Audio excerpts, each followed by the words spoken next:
We are at a pivotal moment in the life of Israel and in Jewish history. We are in a war for the existence of Israel. While I am sure you have heard that before, I don't think I have seen explained why this is the case. While the current military threat posed by Hamas in Gaza is small, what it did to us on October 7 was to destroy the notion of Israel's invulnerability. The fact that they pulled off such a surprise on such a large scale destroyed the facade of Israeli intelligence being all-knowing. The failure of the cameras, sensors, and fences destroyed the notion of Israel's technological superiority. The hours of Israeli civilians hiding in their own homes, whispering into their phones, begging the army to come, shattered the myth of the IDF being the absolute guarantors of the safety of the Jewish people. Along with the God of Israel, the perception of Israel's military and economic strength supported by its intelligence community is not only what has kept Israel alive the last few decades, but it is what has led the Arab states, from Egypt in 1979 to the Abraham Accords today, to sit down and make peace with Israel. These agreements were not made out of love for the Jews but because, after decades of Israel winning war after war, the realization that Israel is here to stay set in. It was a calculation made that the good of a peace agreement with Israel far outweighed the bad of continuing belligerence with it. The Hamas attack, along with the fact that there are still over 100 people in captivity 11 months later, puts every assumption of Israeli superiority into question.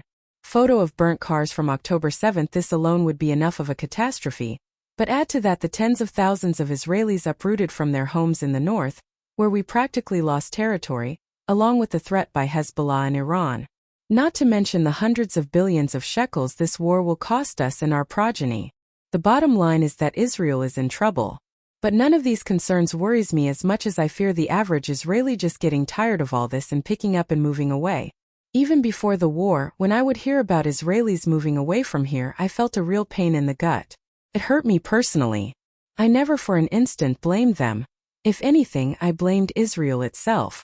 I would think to myself, why couldn't we keep him here? Why doesn't she see her future here? Why is it not obvious that helping to build Israel as a strong Jewish state is the greatest privilege a Jew can have? This, of course, raises the question, what are we doing here? What is Israel all about?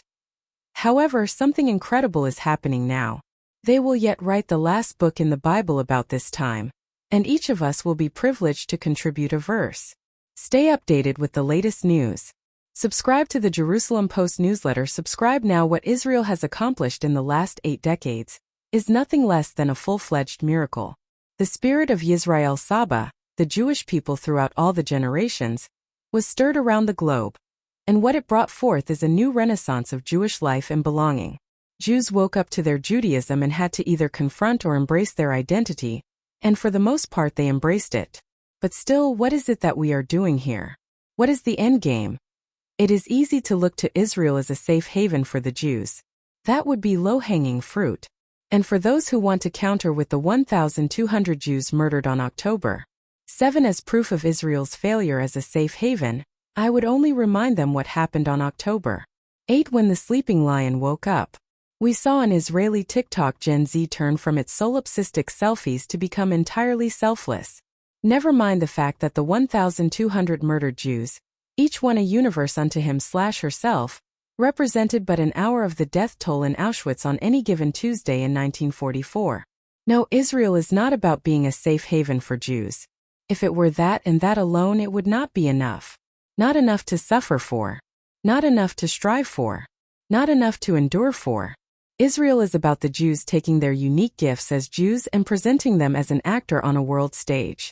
It is about our return to history. It is about taking Judaism out of the home and synagogue, where it had been exiled for too long, and applying it to a nation-state. No longer should we be limited to asking whether our food is kosher, but are our economic policies kosher? Are our employee/employer laws kosher? Israel, as David Ben-Gurion once said, makes everything that is human Jewish, and everything that is Jewish human. It is an attempt to take all the values and wisdom of the Jews, and use the nation-state as the vehicle to showcase it to the world. It is the fulfillment of the biblical mandate of Israel to be a light unto the nations. We became Israel after Jacob's struggle with the angel. Jacob's limp is our limp.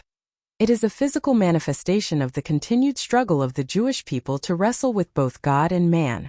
The state of Israel gives us the best opportunity to continue the struggle and eventually win it. This is why we are here. We are here because Judaism is the greatest idea in world history, and Israel allows us to share that gift infinitely more than when we were a despised minority in other people's countries. That is why if there were no God, I would continue to believe in him, and if there were no Jerusalem, I would still dream of it. Israel acts out in history the best of what humanity has to offer, or, at the very least, has the potential to offer. I just hope we Jews who live in this land take the opportunities Israel offers us to bring this to fruition. Twice before we lost the chance.